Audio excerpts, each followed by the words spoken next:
Alright, got the dreaded white smoke again. So, process is to pinch the fuel line and start and restart the furnace 3 times to clear the diesel out. Alright, so if we look under the van, here's our exhaust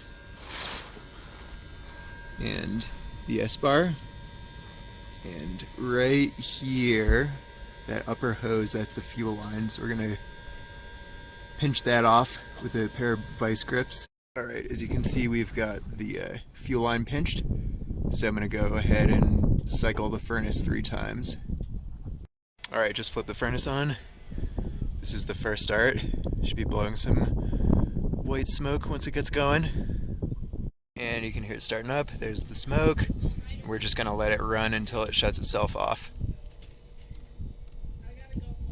Alright, furnace has shut itself off.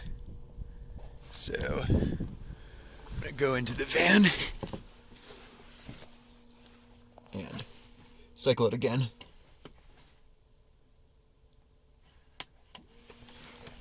And now, wait for some more white smoke. Alright, you can see this is the second time, substantially less white smoke. You pretty much can't really see it at all, but we're gonna cycle it again a 3rd time just for good measure.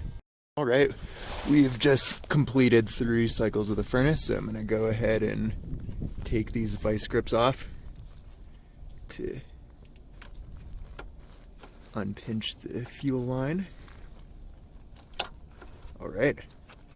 Alright, now that we've got the fuel line open back up, we're gonna go ahead and flip the furnace on. This will be the true test this time.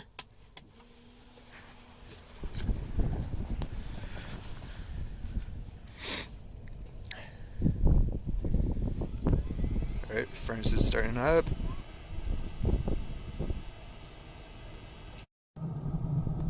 Alright, and about a minute later, you can hear it's roaring back to life. Now you can see the furnace has been on for probably about a minute or 2 now, and no more smoke, so back in business.